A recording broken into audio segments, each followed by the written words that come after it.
Welcome to Set to Shelf, the Movie Props Podcast. Join Dan and Alexander as they explore the world of movie memorabilia, from blockbuster auctions and passionate collectors to industry news and conversations with the professionals who bring it all to life. If it's on set or on the shelf, we're covering it. All right, we're back. Welcome back to Set to Shelf, the Movie Props Podcast. I'm Dan. I'm Alexander. And today, we're talking to a true titan of special effects makeup, from designing Jim Carrey's iconic Pennywise makeup in It and transforming Michael Chiklis into The Thing, to applying the practical prosthetics for Vision in the MCU, and his incredible work on Biopic Michael. His practical effects have shaped over 40 years of cinema history. Please welcome the legendary Bart Mixon. Bart, thank you for taking the time today. How are you? I'm very good. Thank you. My pleasure. Nice to be here. Nice intro. Cool. I want to hear what I have to say. I love it. Now, I gotta give credit where it's due and got to tee it up correctly. But I'm a huge fan of your work. You definitely made an impact, and looking forward to hearing your firsthand anecdotes. Well, thank you. Thank you. Cool. So, hopefully I have some good stuff. Yeah, no, definitely, 100%. So we'll just dive right in. You broke into Hollywood during the definitive golden era of practical effects in the early '80s. Working on low budget horror and early sci-fi features before landing gigs on legendary projects like Nightmare on Elm Street 2 and Robocop.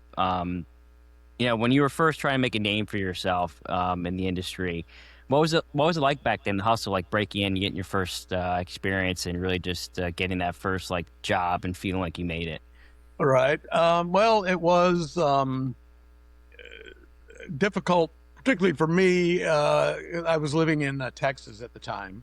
I grew up in Houston, not too far from where Steve Johnson grew up. In fact, he and I met Rick Baker at the same comic book science fiction convention in Houston in 1977. Steve I'll admit, was a little further along skill-wise than I was at the time. So he quickly moved out to LA. It took me several years later.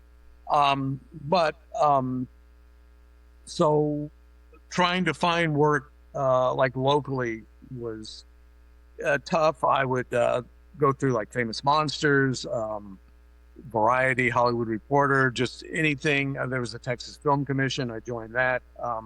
So I did get some work on local stuff in Texas, and also through Famous Monsters, I read about Fred Olen Ray, who was in Florida. He just did a thing called The Alien Dead, so I contacted him and ended up doing a couple of shows for him while he was still in Florida before he moved to LA, and then I continued to do stuff for him in LA. And I did work on some local super low budget stuff in the Texas area, most of which, or a few of them came out. A lot of them I don't think ever even got released. So, but it was just a lot of just pounding the pavement, more or less, just reading and sending out resumes and photo samples and stuff to whomever I could. I guess I'm sure it's not my story, but I think a lot of people, I think it's kind of who you know, and not so much that people are doing you favors, but it's just if you're, I guess making the best use of what contacts you have. I had a friend in Dallas named Ernie Farino, who was a local visual effects guy in the Dallas area, but he moved to LA in either the late 70s or early 80s. So my first real, Hollywood job was Forbidden World at New World Pictures. I worked on that for a week in 1981. And apparently I'd sent Ernie just samples of what I'd been doing, not so much looking for work, but just hey, here's a sculpture I did, here's a makeup I did. And I guess he heard John Binkler was running the prosthetic crew, and I guess he had heard they were looking for some extra people, so he showed him, he had a file on me, basically. Mm-hmm. He showed him some of that, and so I got a call. I came out for a week and worked on Forbidden World. I lost money on it. I was getting $50 a day, but I had to fly myself out. Thankfully, I had a friend who was going to college in LA, so I could stay with him, but I had to rent a car. it definitely cost me money, but I met Mark Shostrom, who I later worked for on a number of shows, including Nightmare on Elm Street 2. So it paid off in the long run. It was an investment. But yeah, it was just a lot of just reaching out, trying to contact whoever I could. I think at that same time, I'd done some zombie masks for a thing called Curse of the Screaming Dead for Tony Malinowski on the East Coast, and he probably got my name from Fred Ray. So it was, networking and just, sending out samples and, taking whatever work you can get. I worked on local haunted houses, just anything I could that was, rubber related. Nice. And then what got you interested in this world to begin with? Like, did you see a movie when you were a kid, or it's Yeah, I mean, I've always, I guess we didn't know it at the time, but basically I was a monster kid. I'm born in 1958. I grew up in the early 60s. Famous Monsters magazine was, a big influence. I was a big Marvel Comics fan. In retrospective, is more of a Jack Kirby fan, but he was working for Marvel at the time. And I was a movie and special effects movie fan. I mean, I saw the original King Kong probably when I was 4 or 5, and that's like my all-time favorite movie, still is. I saw The Curse of the Werewolf about the same time. So I was just into, that sort of films. Planet of the Apes in '68 was another big influence. The Seven Faces of Dr. Lowe from '64 with Tony Randall playing, multiple parts. I think that was probably the first time I realized that makeup could transform an actor into different characters. And I don't know that I looked at it thinking like that's a career I want, but I think it planted some seeds. So in the early '70s, I have a twin brother, Brett, who did visual effects like on the Terminator films and whatnot. So we would make our own Super 8 home movies or, amateur films and enter them in local contests. But since we were, monster fans, they were always, like zombies or stop motion characters or whatever. And so I kind of took it upon myself to, I need a zombie. I guess I got to do that. I got to have an animated creature. I guess I'll do that. So it's definitely started as a hobby. And through the local convention scene in Houston, they had these Houston cons, and there was another set of conventions called Spectrum Con. And Houston cons were more nostalgia related. You'd have Johnny Weissmuller or, whoever. Spectrum Con was put on by a guy who was a Harryhausen stop motion fan. So he would have guests like Jim Danforth. He brought Rick Baker there in 1977 after Star Wars came out. He brought Greg Jean there in '78. So through that, I met all these guys. Rick made the mistake of giving me his contact information. So I stayed in touch with him. And in fact, I, worked for him on and off, throughout my career. Rick introduced me to Rob Bottin, who, that's how I got Robocop, so, I mean, there's definitely like a linear, path and, the old, if you turn left and turn instead of turning right, who knows what would have happened. But after I met Rick in '77, I would, my brother and I and a couple other friends would come out to LA in October in '78, '79 and '80. And like, we'd go by and visit Rick. Like we went by right after Rick got kicked off of Night Skies in 1980. We'd go visit Greg Jean. We'd go visit Tom Berman. So we'd just spend a week out in LA, just kind of hitting all the shops and doing what we could. And again, like in 1978, that's when I think Rick he was like, hey, go bother Rob Bottin for a while. So he gave us, Rob's phone number and address. And so I met Rob then. I think he had just finished Humanoids from the Deep. But then 8 years later, he called me out of the blue to work on Robocop. And had I not made that connection through Rick, 8 years earlier, Rob would have had no idea, who I was, because we were shooting Robocop in Dallas. So he, needed an extra guy, and he knew, hey, Bart lives in Houston, so it's just definitely, having some good contacts in the right context, but also being able to back up. I don't think any of these guys would have hired me or kept me around very long had I not been able to, hold up my end of the deal. So. Yeah. I don't even remember what the question was. No, I hope I answered something in there. no, you definitely did, and it just sounds like you're the right place in the right time, and kind of the dominoes fell in the right order, which is awesome. Yeah, there's definitely a lot of that. But like at the same convention that I met Rick in '77, Steve Johnson met him and became, part of his crew. Matthew Mungle, who lived in Oklahoma, he came down and met him. And Matthew was one of the major players in LA for decades. So a lot of people's careers started at that convention. There was a bunch of guys from Florida, people like Tim Lawrence and Mark Tyler and Ken Hall that all met Rick and moved out to LA sometime after that and had varying successful careers. Cleve Hall was one of them. He used to had that Monster Man TV show. So there were a lot of people came out of that convention that went on to have decent, professional careers. My twin brother Brett, so yeah, there's a lot of. It was an influential. It was good times, but that was just a different era too. It's in terms of having conventions like that and meeting people, and the business was still small enough that you could, meet someone and then go work for them.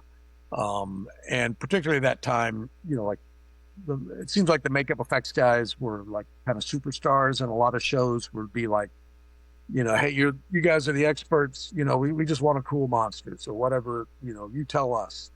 And sometime in the probably early 2000s, it started switching to where it became more of a vendor relationship. Okay. Like on Cat in the Hat, after Rick Baker quit Cat in the Hat, they took it to Steve Johnson, Kevin Yeager, and ADI to do like a bake-off, and whoever does the best cat, gets the job. And they even took Rick's designs, and said, "Here, you guys make this." So it just, the dynamics just changed. It was no longer, like, you're the experts, you tell us. It's like, well, we want this. And so, but I definitely got in kind of the middle or tail end of like the superstar era, where the Rick Bakers and the Rob Bottin's and the Stan Winstons and, Tom Berman and all these guys were, just kind of calling the shots, and the productions I think we're just lucky to have, Tom Savini's career, exploded during that time. So it was a good time to be involved with it, even as marginally as I might have been. But yeah, definitely. I mean, today those essentially it's non-existent. Those types of the makeup that really just kind of the methodical way of doing it. Because a lot of times it's either CGI, they put the tracking dots on someone's screen and they alter it and post and whatnot. So you were during the foundational era, which it's kind of you lay the groundwork for the rest of the industry going forward. It was a great time to be a part of it. I mean, ever since digital came along, everybody's been like, "Oh, makeup's dead," but after Jurassic Park, but then you'd have a show like The Grinch that everybody was in makeup, or you'd have oh geez, I mean, there's been now Kazuhiro is doing like Darkest Hour and The Maestro and all these really cool character makeups that are actor driven. So there's still room for that, but it's definitely not like it was. I mean, anybody that had a garage was doing makeup effects in the early 80s, and now it's become more of a job and a business, and the work is there's less of it, so you kind of the cream is risen to the top, and a lot of people have fallen off for whatever reason. You mentioned RoboCop. I mean, can you talk about your experience on that, working with Peter Weller, and just your time on that? Oh, it was great. In fact, I just saw Peter about a month ago at a convention in San Antonio, so that was wow. He called me a motherfucker. I hope he's like, Bart, he meant it in a good way. It was endearing. But I mean, I was like the new kid on that. I'd met Rob 8 years earlier. I knew RoboCop was coming to the Dallas area. Again, the 80s were really nutty because, like, I remember calling, you'd read like in Variety, RoboCop, and there'd be like the production office phone number. I remember just calling, doing a cold call to what turned out to be John Davison, like, hey, I hear you got this thing Robocop, who's doing your makeup effects? And he's like, oh, I got Rob Bottin. I go, well, okay, no, I won't even bother anymore. But then like a month later, I'm on it anyway. So they were shooting in Dallas. They had, I think they had only shot, I think it was less than a week. I think it was during the first week. I got a call at midnight on a Saturday night. Just finished watching Saturday Night Live. And again, this is in Houston. And it was Bottin. He's like, I'm up in Dallas doing Robocop. You want to come up and work on it? I was like, sure. So I flew up Sunday, checked it out, started Monday. He had a Margaret Prentice was on the show. And she helped the Peter coming off the helicopter and going into the ER. Yep. Margaret and I assume Stefan did that. All the makeup for that. For whatever reason, Margaret couldn't stay. I don't know if she was only intended to be there for that one scene or what the situation was, but she had assisted Stefan on the fly earlier. But anyway, so they needed an extra person on the Robo team. So Rob called me. Yeah, I came up. I was the new guy. Because there was Stefan Dupuis. He had quite a body of work from Quest for Fire and The Fly and all kinds of other things. There was another guy, Dennis Pollock, who was Bottin's shop guy. And then there was a Margie McMahon who came from Chris Wallace, who was doing painting. And then, I was just kind of like there to assist Stefan. The Robo suit was a little tricky to put on. There were harnesses and, certain sequence and whatnot to get it on Peter. I remember my first day helping, Peter, I guess he wasn't too shy about saying this around me because he's like, I don't think this fart guy's going to work out. He doesn't seem to be getting it. Oh my God. It's like, gee, you're not even like saying it behind my back. Yeah. You're just like, but by the end of the week, I was the only guy that he wanted putting in the suit. He was like, Bart's the only guy with the upper body strength to shake me into this thing. So it was a learning curve. But it was a beautiful suit. Bottin, always does amazing work. I thought it was very cleverly designed and again, the harnesses and whatnot to keep it on him. So I would help, suit him up every day. When we got into the prosthetic work, I co-applied with Stefan. I certainly learned a lot from Stefan. He's just a great makeup artist, period. But like I was doing the left side, either on Peter or on the melting of meal. And then Stefan was on the right side. Once we got the piece glued on, then we'd base it out, and Stefan would finish the paint on that while I glued on the front and back of the neck and back of the head, and then I'd help watch him on set. We did some reshoots, and we shot in the fall of '86. Early in '87, we had some additional photography where Peter gets killed, and a couple of pickup shots of Robo that we did in LA. Stefan wasn't available, so I got to apply it by myself. So that was both nerve-wracking, but also gratifying that I did, and it it didn't suck. It got together, with everything else. But for me, it was a dream come true. I know there's an interview with John Davison where he's saying, like, if anybody tells you they had a good time on Robocop, they're lying. And it's like, well, I had a great time on it. It was, it was by those standards, it was the biggest thing I'd worked on at that time. I'd just done Chainsaw Massacre 2, but Robocop was significantly, a bigger deal than that. There were, real actors. Peter Weller and Nancy Allen. I'd already worked with Ronnie Cox on another Mark Shostrom show a couple of years earlier. It was in Dallas, but then we also went up to Pittsburgh area for all the factory stuff. So it was great. I was kind of surprised. Like I always like to tell the story, my technical contribution to the show. On the Robo suit, there's like he's got like a black collar, and then he's got the jaw piece and it's like two cylinders, like coffee cans or whatever. And there's a gap in between. And when I first started, they had like a little foam latex, like choker that they would glue on him and paint black, but the friction from the pieces over that rubbing would just shred it. And then, so then they were painting it with Pax paint, just like a black, it's like an acrylic based makeup paint that Dick Smith had developed for Tootsie and The Hunger. But that would also, when he would sweat, that would ball off. So as part of the suit up, we had a bald cap, and he had like a body armor, like a leotard that he would wear underneath it, and we would cut the sleeves off for his comfort. And I know that I can't believe I suggested this and that they hadn't thought of it. But I was like, well, why don't we just take one of these sleeves, like the upper arm, and just pull that over his, attach that to the bald cap, just have that on before we put these other pieces.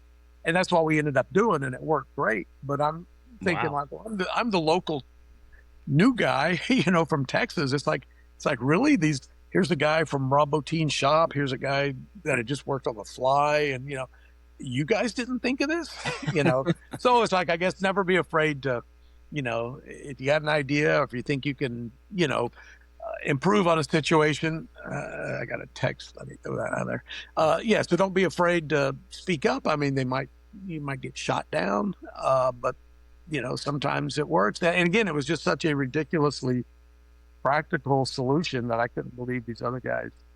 I don't know why they hadn't thought of it or hadn't done it. But anyway, yeah, I loved it. I was a Nancy Allen fan, so getting to meet her was great. So yeah, it was just start to finish, it was a treat. John Davison, the producer, was a super nice guy. I'd just done Chainsaw 2 and was getting I'd gotten $500 a week on that. And so we're talking rate, which I always hate talking money on these things. Yeah. But I'm all, he's like, oh, what's your rate? And I'm like, well, kind of hemming and hawing. Like, well, the last show I just got, $500. He's like, I'm going to pay you $1,000. And I was just like, woohoo, $1,000 a week. Oh my God. Yeah. So yeah, it was just from start to finish. I mean, it was Rob Bottin was around a little bit. He wasn't there a lot because he had other, shows going on in the shop. But Stefan was a great guy. Dennis Pollock was really nice. He was Robert Picardo's brother-in-law. So through Dennis, I met Picardo. In fact, I just saw him at the same convention that I saw Peter Weller.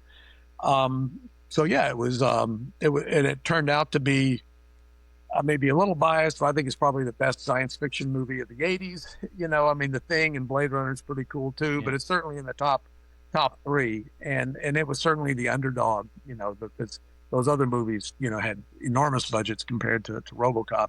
Yeah. But it's just a great movie. I would love it even if I hadn't worked on it, but having been a part of it, it's just, it was just a wonderful learning experience, but just a great movie.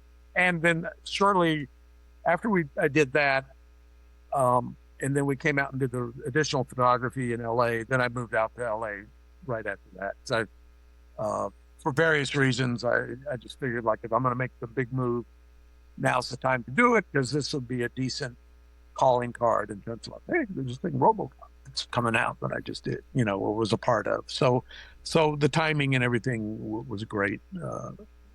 With that. So it was a good introduction to the LA industry for me, so it was just a wonderful experience from start to finish.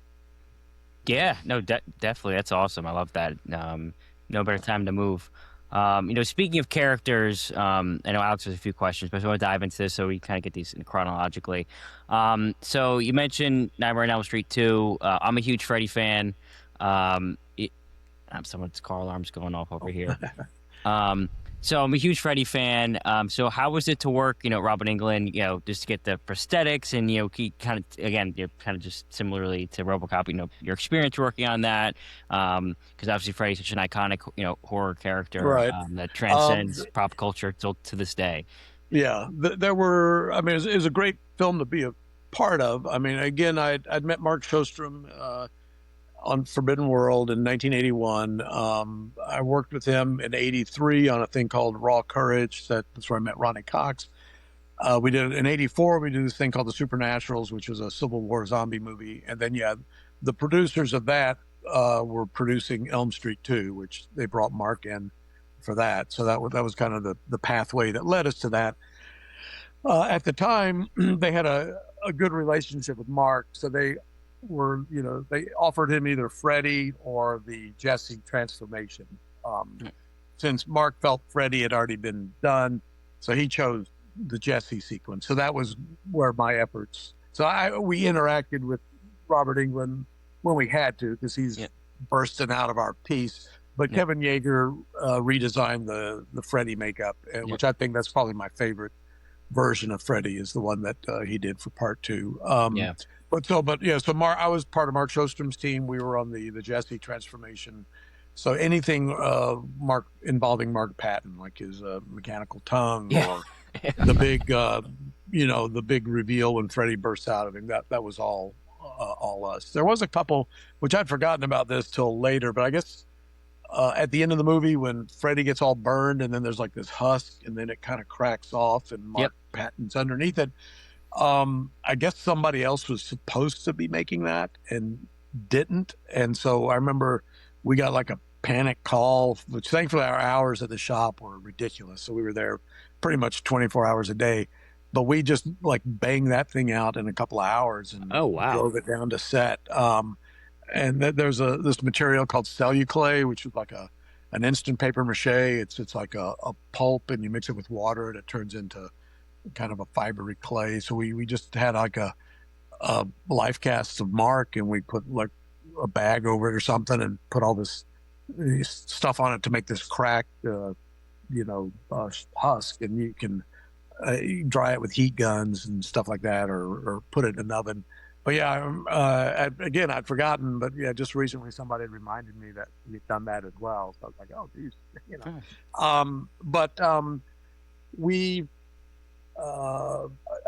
I was like Mark's main assistant on that. I storyboarded the transformation sequence. Very cool.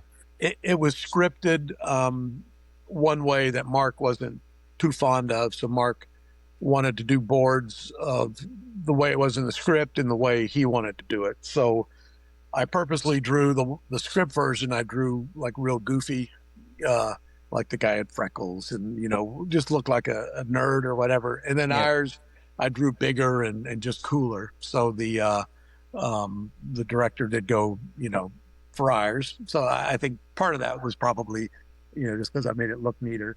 But the eye in the back of Freddy's throat, that was my idea, which I think Insidious 3 ripped that off later. So I guess I should be flattered that somebody was, copying me. Of course, they did it digitally. So, I did have some, I thought the DP could have photographed it better, but sometimes you're at the mercy of how they shoot the stuff and how they cut it. I remember being on a couple of shows where I was, the effects coordinator or designer or whatever, where I'd be getting into it with the editor, like, oh, you're kind of holding on this too long. Oh, or not long enough, or, you cut from the dummy head to this, and then when you cut back, it doesn't match, or whatever, and sometimes you win those fights and sometimes you don't. Which I guess nobody likes being told how to do their job. So maybe I wasn't as diplomatic as I could have been in some of those instances. But anyway, but Robert Englund was very cool. Again, I was a fan of the first one. So it was, I won't say I was starstruck, but it was just, it was like, wow, this is Freddy. And I'd already worked with Shelley Winters at that time. So I was used to being around like, name people. Probably Tim Curry was probably the first time I was like, in awe, or like, like really nervous about, I can't screw this up. Yeah. But yeah, he interacted with our, coming out of our Jesse body, and we had a piece that he kind of tossed off, his shoulders when he, and yeah, he was very nice to us, and he certainly he's a pro. So no bad experiences there. I do like to tell this story. The producers, I guess somebody at New Line initially didn't see the value in bringing Robert Englund back. They're like, he's covered in makeup. He's always in the dark. It's like, why don't we just get a stuntman? Because like the Jasons and stuff had been multiple stuntmen. Yeah. And it was just amazing that these guys were so short-sighted. And I don't think it was the producers that we were working with, the ones that knew Mark, but I think it was people above them that just, it's like the only reason we're making a second one of these movies is because of what Robert Englund brought to the first one. And certainly had they recast and just gone with, a stuntman, then there wouldn't have been a 3 or a 4 or Freddy versus Jason or any of that shit, you know. So, but it's just amazing sometimes how, you know, short-sighted or how these people don't realize what they've got or why, you know, what they have is a hit, you know. And in that case, Robert Englund was certainly, and it's a weird argument. A lot of times I've heard people go like, you know, like I had some friends that were criticizing the darkness makeup on Tim Curry. Like, why would you bury Tim Curry in all that makeup? And it's like, because you need an actor of his caliber to bring that character to life. Yep. And that's what Robert Englund brought to Freddy. I mean, Michael Chiklis in the Thing suit, Tim Roth has stayed in, you know, Planet of the Apes. I mean, these are character driven, you know, Jim Carrey's the Grinch. These are actor driven makeups. And if you don't have an actor in there who can, you know, act with it and through it, then they might as well just be wearing a rubber mask. You know? Yeah. But anyway, so he was a cool guy. No, exactly. I mean, you know, Jim Carrey, you know, the physical comedy he brings to the role, like he spent hours in the makeup chair, but just who Jim Carrey is, you know, makes that role. And even Robert Englund as, you know, Freddy, it's just, he's Freddy. Like, it's just no one else can replicate. Even reprise his role in Freddy versus Jason, it's, you know, decades later, but it's still him. You know, he's older, Yeah. but it's him. And it's, And like, I worked on the one, what was it, like 2010 or whatever, the Jackie Earl Haley one. And, yep. And I mean, Jackie was the least of the problems with that movie. Him and Rooney Mara were, you know, actually, you know, some of its strengths. But again, that's where you had a real actor in this makeup, and you know, and that's what you need for this kind of thing. And I mean, again, Jackie's a great guy, and I loved working with him. I almost did a couple other things with him, but for whatever reason, they didn't pan out. But that's why you want a real actor underneath this stuff, so they can bring it to life. Yep. So not everybody, but then it's like, well, it costs money, you know, or then you get situations where like, oh, you can't tell it's them, and it's, well, like with the Grinch.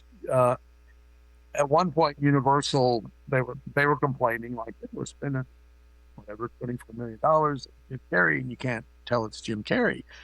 And so they did a version where he was just painted green and had the hair on it. And to Jim's credit, he said, like, well, I signed up to be the Grinch. I want to look like the Grinch. And the Grinch doesn't look like me with a green face. He looks like this.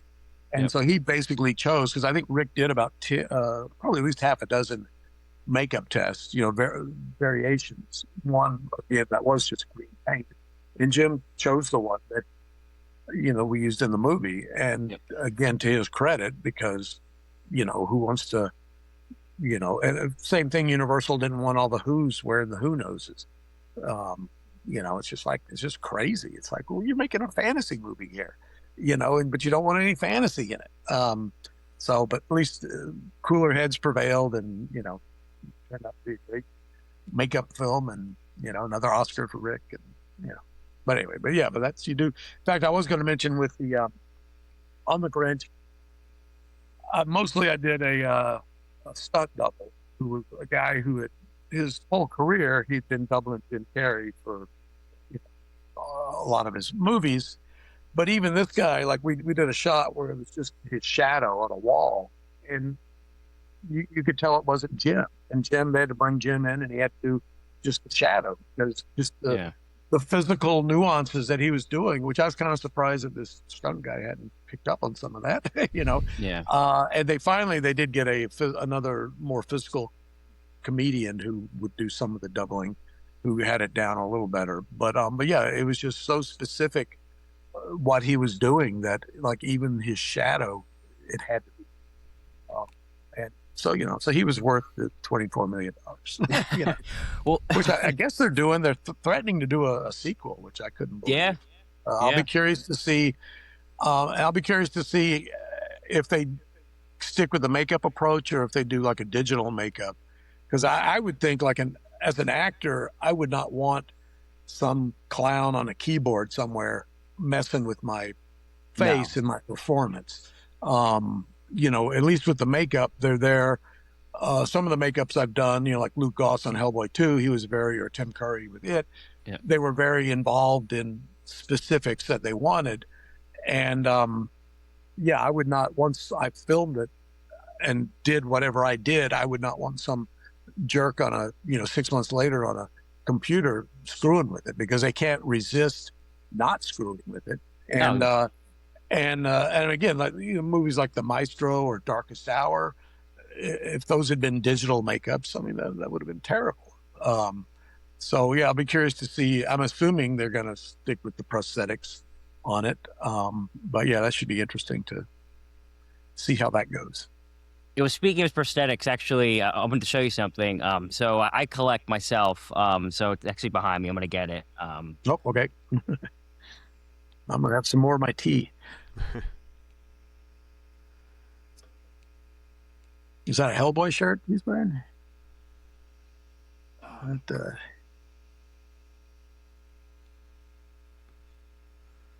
So since you're talking about prosthetics and the Grinch, so this is came out of Rick Baker's shop from a prop store. This is the final look Grinch. Oh, cool. Prosthetics. Oh, yeah. On a very cool. Jim Carrey life cast. Right. So just, yeah, it looks. I wouldn't be surprised. There's a chance I might have glued that on there. It was probably Kazu, but there were some stuff I remember in some of these auctions where, like, some of the tags was like, "Hey, that's my handwriting," or that's because we would put those kind of things together for reference in the trailer. That's great. How about you mind me asking what that set you back? Or so I acquired it. I did like a trade with another collector. So there's no monetary amount, but I know one recently sold. It was this, but it was done up with like the person put like the eyebrows on, the Santa hat, and they kind of done it all up. It sold actually for $21,000. Oh wow, cool. So, was it the actual hair pieces as well? No, it was like an aftermarket. Like had someone like like a restoration artist did. Oh really? They still got that much? Cool. Which is nuts, because like me, as someone who appreciates this stuff, I prefer this versus someone adding, the hat and make it the eyebrows, the fur, and all that stuff. But right. Well, or like if you had gotten the actual wig and lace pieces that we used on the show, which we had multiple copies of, like on Tim Curry for It, I had 3 wigs. I still have 2 of them. One of them, there was an auction where a test head that I'd put together for the battery acid sold in an auction a few years ago, and I don't know what that got, but it had the wig on it was the wig that we used in battery acid. Yep. So I mean, all 3 wigs I used, but that one ended up getting slime on it, so I didn't use it for anything else. Plus, we kind of shot that near the end of the movie, but. So yeah, that's cool. That's a nice thing to have. I've got my dad, bless his heart, he passed away a couple of years ago, but he. Oh, I'm sorry. Well, thank you. He started collecting or saving my stuff. So he had a 4,000 square foot facility in the Houston area that is full of a lot of like the It Spider. Oh wow! I did a couple of Pennywise display heads of the 2 looks, so those are there. I couldn't believe they gave it to me, but in Men in Black 2, there's a big dead alien in the middle of the Men in Black headquarters. Frank the Pug hides amongst the tentacles. So like I designed that for Rick and oversaw the fabrication of it. Oh wow! And so at the end of the show, Rick didn't want it and Sony didn't want it, so I hired a trucking company and shipped it to Texas. You have that? Yeah, that thing's like it's like 40 feet long and 20 feet wide. Yeah. All laid out. Had it not been folded over, it would have been like 60 feet across. So yeah, I got quite a few things, which I actually am talking to Prop Store now about getting, hopefully getting rid of a lot of that stuff. Like I had my own shop in the late 90s, and like the leg of the wood chipper in Fargo, we built that. So like I've still got that. So hopefully that'll be in an auction next March. Nice. So hopefully that'll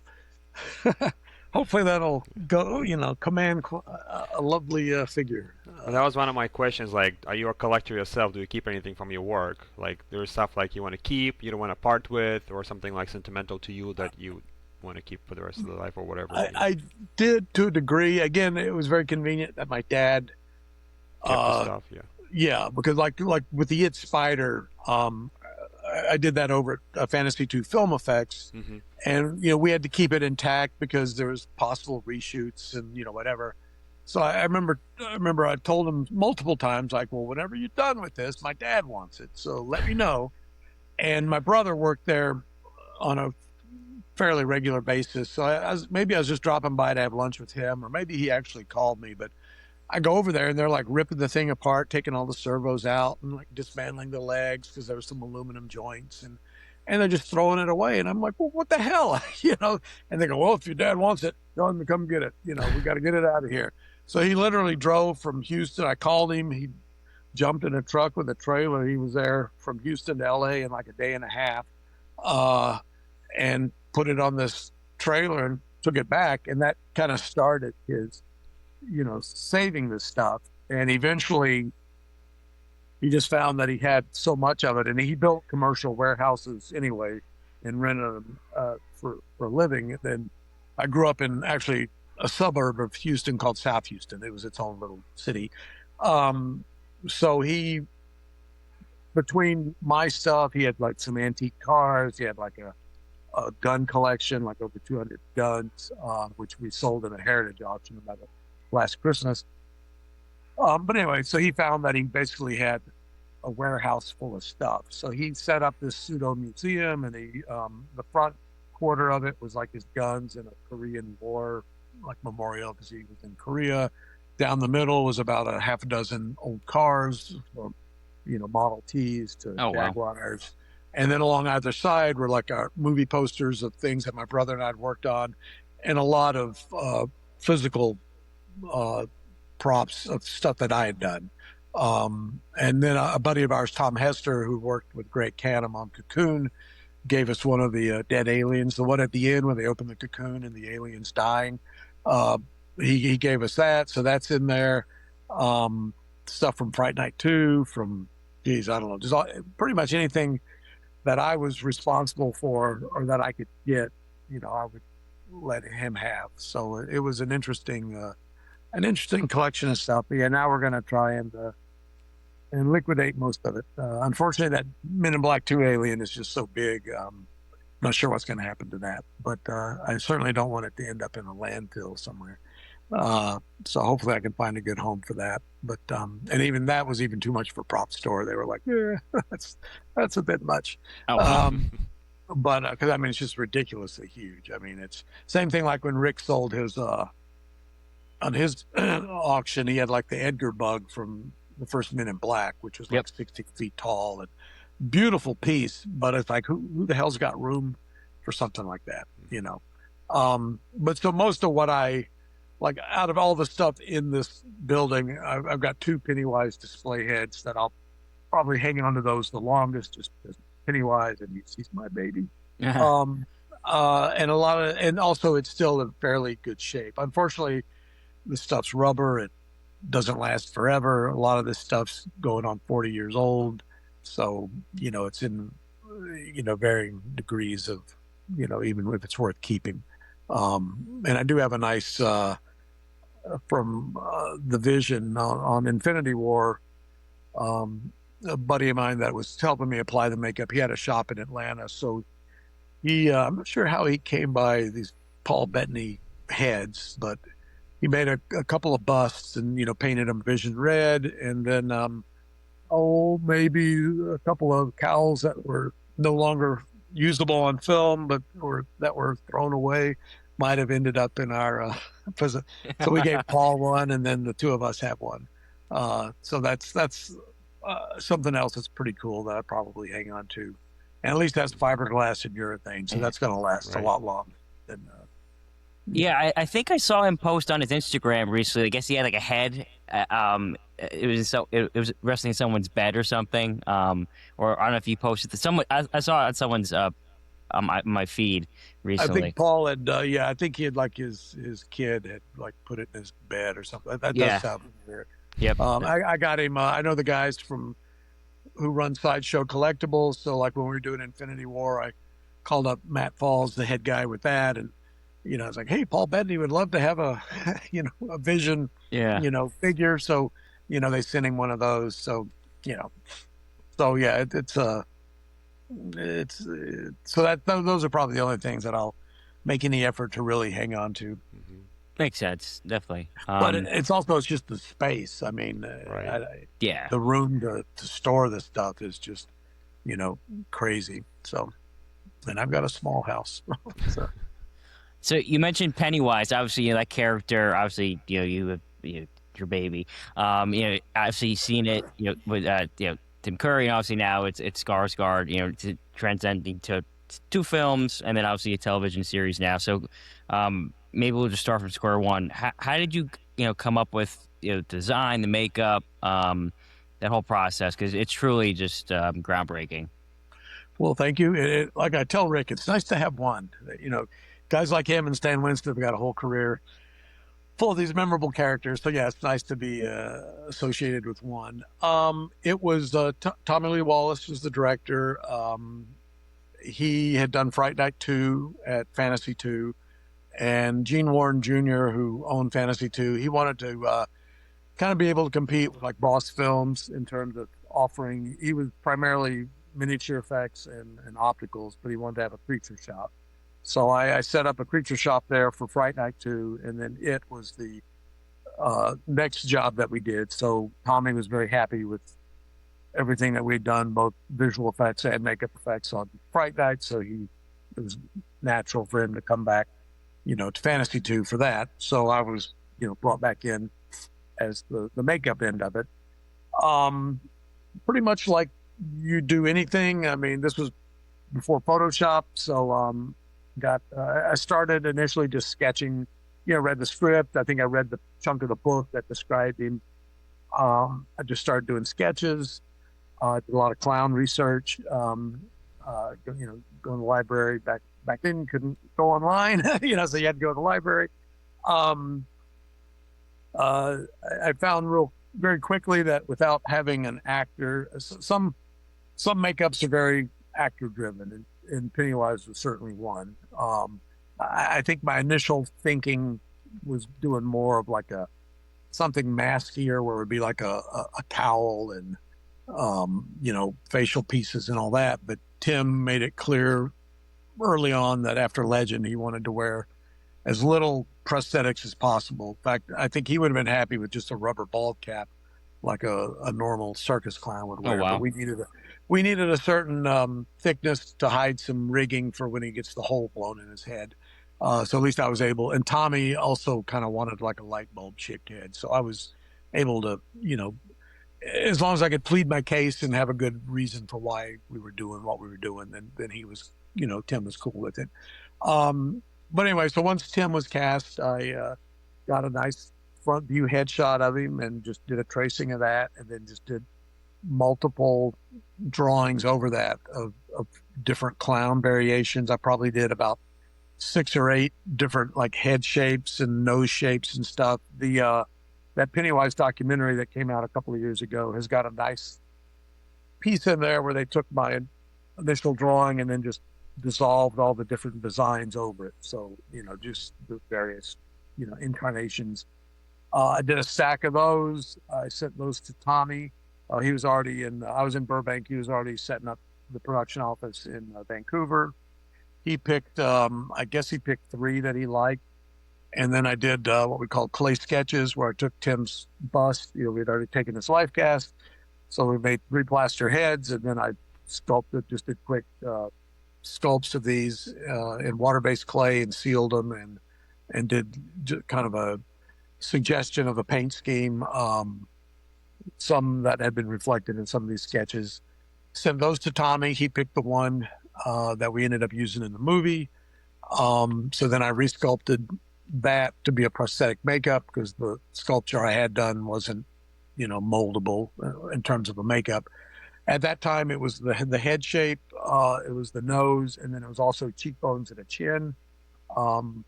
That particular design was a very stylized Lon Chaney Phantom of the Opera, was kind of what I was going for when I designed that. And in fact, in my clown research, I remember seeing, I wish I could remember what this was, but there was like a Russian clown from like around 1917 that I thought looked a little bit like the Chaney Phantom of the Opera. So it was almost like it kind of came, like it started as a clown, became the Chaney thing, and then I used that as an inspiration to take it back to a clown. But so we went up to Vancouver and did a makeup test. We did 2 looks in one day. Tim wanted to wear as little prosthetics as possible, so he wasn't thrilled about the cheekbones and the chin. So the first test we did was just the head and the nose, and the paint scheme was motivated by Tim's wishes. The second test, I added the cheekbones and the chin, and then kind of quickly did something similar to what was on the approved, clay sketch that Tommy had selected. And that had like bigger, like blue eye sockets, which was supposed to kind of emulate a skull, eye sockets. And it had a bigger smile of a mouth, which had I extended the lines up to the eyes, it would have been the new Pennywise. Yeah.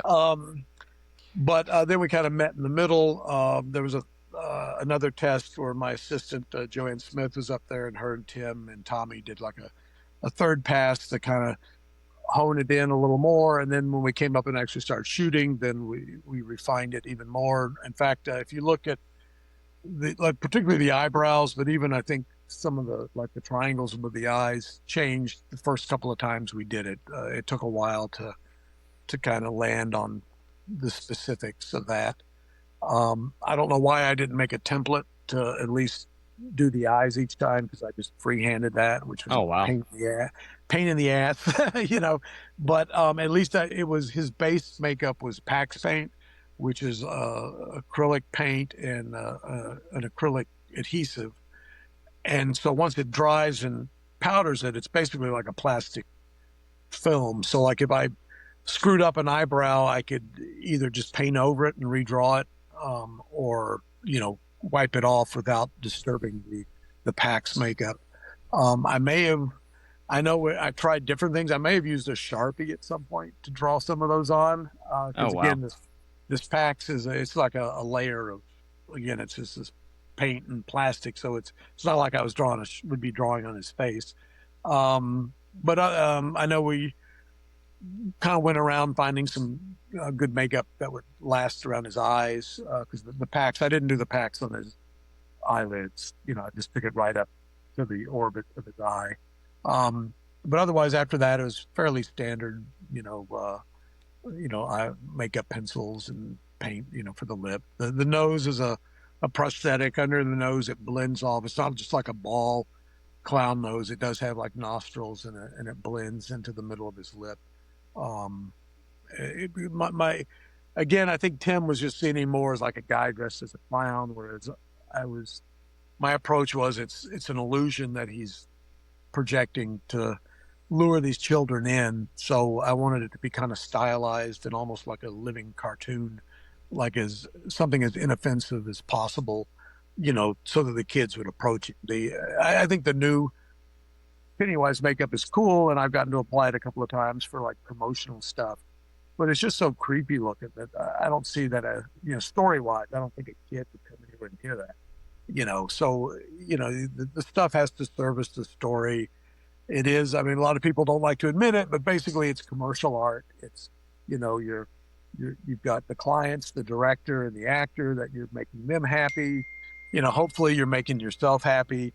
But so it's a very collaborative process, and definitely with Pennywise, it was Tommy, it was Tim, it was me, so all of us, kind of compromising and, coming to this conclusion. But Tim was, again, I think that was probably the first time I was intimidated, no pun intended, a little starstruck, because I mean, after Legend, which is like one of the most amazing makeups ever, Yes. It's obviously this guy knows what makeup is, so like you couldn't bullshit him like you might be able to somebody else. But he was very, very collaborative, super nice guy, and very, very respectful of the makeup and the process. I think the only he wouldn't let us listen to Rocky Horror in the trailer. I think that was this is 1990s. I think he was kind of tired of it at that point.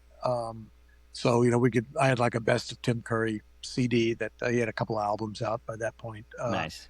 So, but great guy. I've seen him at a couple of conventions.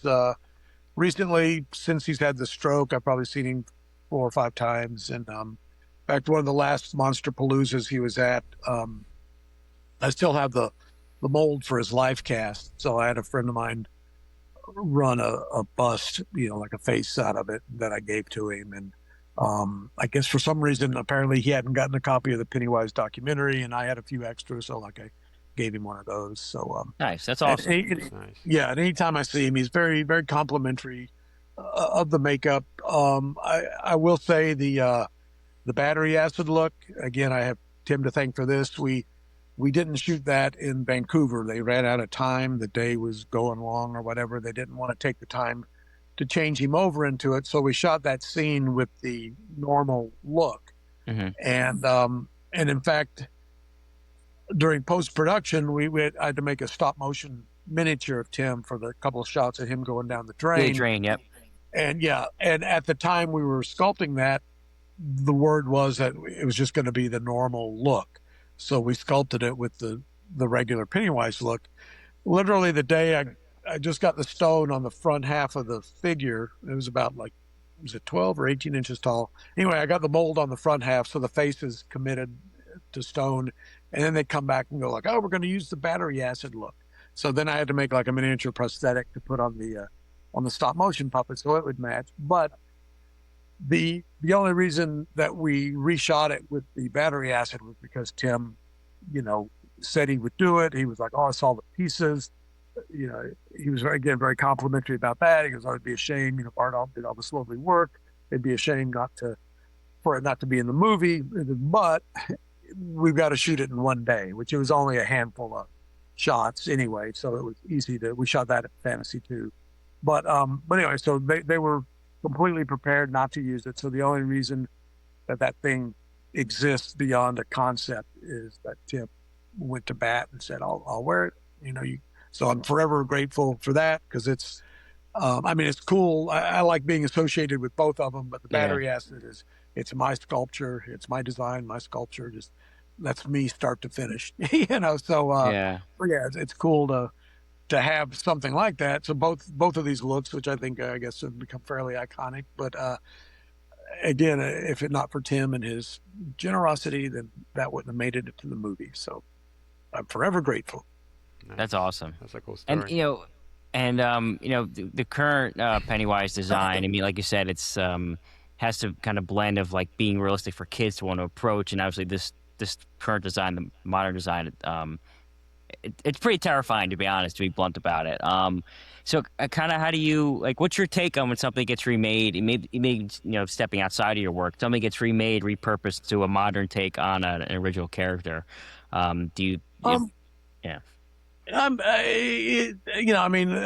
are real super critical about remakes and shit these days, but technically the Boris Karloff Frankenstein is a remake they did the Edison Frankenstein in 1012 or 1912 or whatever. So, that's not a horrible thing. I thought like the Jackie Earl Haley, I thought that was a good take. I thought it was more or forensic or medically accurate than Freddie, particularly after Kevin.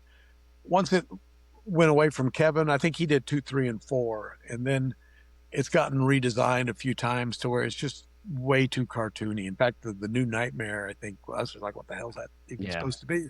But so I think if you're doing, like Freddie works with Robert Englund because it's over his features. So I don't want to see another actor with a Robert Englund likeness. I want to see it tailored to him, which again, Andrew Clement, who did the new one for Jackie, I thought he did a great job. So the new Pennywise, I don't fault them for doing a new one. I don't think they should have just copied what I did because I don't even know how much of that would have worked on, First Guard.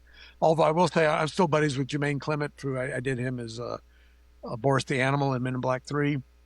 Oh, wow. And when the new one came out, he emailed me. He goes, "Oh, what do you think of the new Pennywise?" He goes, "They just copied yours." It's a little different, but I mean, There's some, still got the light bulb head and it's got the red hair. It's more orange, but there's some things that are just, it's a clown. It's going to have some of those features. I do think it is kind of interesting. I mean, the new one I think is, again, much more horrific than the Tim Curry one. I think Tim was able to, by it looking so harmless, through his performance, he would turn it threatening. Whereas the new one, they have to, like, when you first see it in the 2017 one, the first time you see him in the sewer, they've got a big shadow on his forehead to obscure that. Yep. Now, what I wanted to do on my version of it, which Tommy didn't agree with, so we ended up not doing, but I wanted what has become the regular Pennywise. I wanted that for when the kids saw him. Okay. When they were adults and they encountered him, I wanted it to be more of a horrific caricature of that, because story-wise, they know it's not really a clown, and it knows that they know that they're on to him. So there wasn't any real reason for him to maintain the pretense. So I wanted to do like a zombie caricature, so it would almost be like he was mocking them. Hey, you kids to think I was a clown, which basically would have been the battery acid look all over. Gotcha. More or less. Yeah. Once that got shot down, then I kind of pulled elements of that into when I did the battery acid look. So, I mean, I can't fault them for doing a spooky looking Pennywise, because I wanted to have something like that, but it was story-wise, it was only going to be when people re-encountered him, 30 years later, and they knew that he wasn't really a clown. But when he would present himself to a fresh victim, he would still be the harmless looking clown. So, but you can't win them all, but you throw it out there, sometimes they take it, sometimes they don't. But it's the new makeup I applied on Skarsgård with Chris Nelson. When the first movie came out, they had like a virtual reality promotional thing for it that was down at Comic-Con, and they had him in the makeup. So Chris and I did that. And then at some point we told the director, like, hey, this is the guy that did Tim Curry. So he's like, oh my God. So like I had to bring in my notebook of all my It photos, because he wanted to, look through that. So that was cool. Yeah. And then when Welcome to Derry came out, they had a after party at Warner Brothers. They had a Pennywise that I applied that. And then they also had one a day or two later, like popping up at various locations around LA, that I applied that. So that was cool that they, thought of me and, like, hey, Bart would like to, he did the old work. He'd do. In fact, I just worked a few hours on the new Avengers movie. Oh, very cool. Which a buddy that called a friend of mine to do some tracking dots on one of the actors. And my friend couldn't do it, but he goes, well, I know, Bart's a Marvel fan. And it was on, I guess it's not a big secret, it was on Kelsey Grammer. I mean, everybody knows Kelsey's in it. And this friend of mine knew I'd done Kelsey for X-Men 3. So he's like, oh, you'd probably like to see him again. So it was just, it was at Warner Brothers, at Disney, which is 5 minutes from my house. It was like about a 2 or 3 hour day, so it was, nice. I went in and put some dots on him. They used the little, like the Avatar, setup where they got the head rig with the camera sitting out here and, for him to record his new dialogue. So I was like, yay, I'm a Marvel fan. I got to work on, Doomsday for, 20 minutes, whatever. Anyway, but that was again, because this friend knew that I had done Kelsey and that I was a Marvel fan, and so it just same thing. That's why I got my buddy that hired me to do Paul Bettany for Civil War and Infinity War. He knew I was a comic book guy and all that. So sometimes things line up. Yeah. Wow, that's incredible. Speaking of contemporary films, you worked on recently Michael, the biopic. I've seen it twice. I'm a huge MJ fan. His music's great. How do you approach, first of all, what specific characters did you work on during the film? Right. Well, that's I retired in was it 3 years ago now? In 23, October 23, I retired. But our union has what we call an active retirement. So I'm allowed to work 50 hours a month without screwing up my pension. So I've worked on a number of things since then, but I did 3 days on Michael. So the main thing that's seen, my buddy Bill Corso was the department head, and he was responsible for all of Michael's looks. And I go back to Gremlins 2 with Bill. So I mean, he's a great guy, and he's a hell of a makeup artist. He's got an Oscar for Lemony Snicket years ago. But so the sequence when Michael's in the burn ward talking with the burn patient, and his manager or whatever, who's that? Miles Teller. Yeah, Teller. He's looking at him from through the window. Anyway, me and another friend of mine did the burn guy. Oh, so very cool. that gets the most screen time. I did do 2 nights with the thriller sequence. I did that's so cool. Yeah, which was great. It was thrilled to be there. I'm a big Rick Baker fan. Love Thriller, and particularly the video when it came out. My guy is like super deep background, and half the time he's just out of frame, So I think I posted some stuff on Instagram where it's like a black silhouette. It's like, hey, that's mine, So, but he's in there. It's just he's not one of the ones that gets the big close up. When we first, again, to Bill Corso's credit, and the production in general, they meticulously recreated the costumes, and they did frame grabs of all the zombies. So it wasn't just like, hey, come do a zombie. It was like, no, you're doing this zombie. So we, we had reference photos. We had the specific colors they wanted us to use. A handful of them had prosthetics, kind of what they call bandit masks, just brow and cheekbones.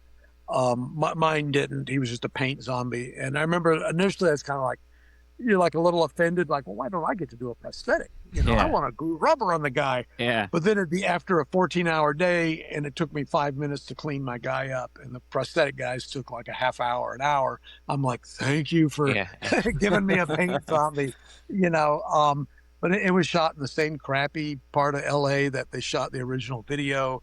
In fact, there were times when they had, like our Video Village, they had a monitor with the original video and then a monitor above it with our camera feed, and it was impossible to tell, which was which. I mean, they redressed the street, whatever the business, it had been renamed, and they put like a sign up with the original. So just everything, probably continuity. Just like super, super meticulous to make sure everything was. So that's. I think that comes through in the movie in general, and particularly in that scene. My buddy Bill Corso was he looked enough like Rick Baker, where I think they put a beard on him. So he even had a t-shirt that Rick wore during that scene. So he's in there touching him up. They had a John Landis double that looked a lot like Landis, but they wanted him to be riding that crane, and the guy, I guess, was afraid of heights. So he's like, I'm not getting on that thing. So they 11th hour, they had to just grab the, craft service guy or something, like, hey, you look like Landis, go sit on this, So that's why there's no hero shots of Landis in that sequence. But yeah, it was a great movie to be a part of. I was happy to see it do as well as it did. I certainly appreciated Michael Jackson through his career. I wouldn't say I was a huge fan, but I loved the song "Ben" from Willard, when I was a kid, and Thriller was a big deal, and I loved that when that was out, and so yeah, it was just great to be included. There were probably 20 of us doing those dancing zombies, and it was a real who's who. You had B. Neal and.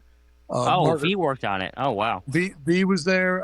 Margaret Prentice was there, who was the only person that had actually worked on the original Thriller. I think she made a lot of the zombie hands for Rick. But Howard Berger, Mark Garbarino, Lenny McDonald, Chris Nelson. I was working next to him. It was literally a who's who. I mean, there's probably between Chris, V, and Howard, there's 3 Oscar winners right there, it was just crazy, but so it was great, both for a fan and just, again, having retired and then being asked to be a part of it, And it didn't, we did 28 hours and 2 nights. So, Oh, geez. that was a nice paycheck, Yeah, I and bet.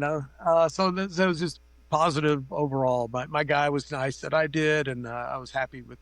I purposely tried to limit myself to, like, I didn't use an airbrush because those weren't used a lot in the late 70s, early 80s. So I tried to, I don't know that that was necessarily a mandate, although I think Bill kind of encouraged that we try to stick to the techniques that we would have used at that time. So like I tried to, again, it was all highlight and shadow and blending and stipple sponges and whatnot. I tried to, again, keep it in that era. That's like, I've seen other shows where, like, oh, this takes place in the 50s and they've got like a rubber monster, but it's like all airbrushed and it looks like the Predator or something. It's like, well, they didn't paint stuff like that. Yeah. And it's so yeah, I always try to, if I am doing something of a period, I try to keep that in mind. Again, if I'm like with this thriller thing where you're replicating something that was done in 1980, so it's like, all right, well, let's do it the way they did it in 1980. But yeah, I love the movie and happy to be a part of it. And there you go. Yeah, it was great. I mean, like, even like the makeup and prosthetic work. I mean, Coleman Domingo as Joe Jackson, it was bonkers. Oh yeah, no, it's some really, excuse me, some great work from everybody, and that's a good example. That, or like the Bela Lugosi makeup in Ed Wood. Yeah. Or like when I had my shop, we had to do a George Burns likeness for when they were trying to get financing to do Oh God 3. I think it eventually was called Oh God, You Devil. But it's the old less is more mentality where you just don't want to pile a bunch of rubber on somebody just to be sticking rubber on them. And so in all those instances, they find the balance of, you got to have a certain amount to get the likeness, but you don't want to do it so much that you incur technical problems. Some friends of mine did the smashing machine on The Rock, and they kept it very minimal. I mean, there's still a lot of rubber on him with his nose and his forehead and whatnot, but they knew he was going to be wrestling and sweating and all that, so you don't want to stack a bunch of, particularly silicone, which doesn't breathe at all, and then have to maintain that and be fighting, the problems that are inherent with that, through the course of the day. So it is nice when you can be involved with the show and you can be involved with the shop in the, there's a lot of stuff I've done in the last 20 years I was on set application, but sometimes you'd be able to give them feedback on like, well, if you do it this way, it's going to be easier. Like, I don't know, did you guys do that show Bright with Will Smith and Yep, I've Joel seen Edgerton? that. Yep. Okay, so like all those orcs, originally, because everybody has to do, everything's got to be silicone these days. So the first test, it was silicone. And again, I did that with Chris Nelson. I was assisting him. But like right out of the gate, he's like, silicone's going to be just a maintenance nightmare. So he had him switch to foam latex, which was beautiful. It held up and it was easier to apply and paint. And when you're doing something, a character like that, that's basically opaque, it's like, why not do it out of foam?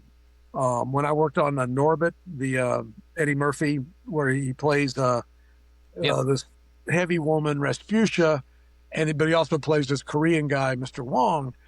And so Rasputia, because it's basically a fat makeup like Nutty Professor, had you done that out of silicone, it would have weighed a ton.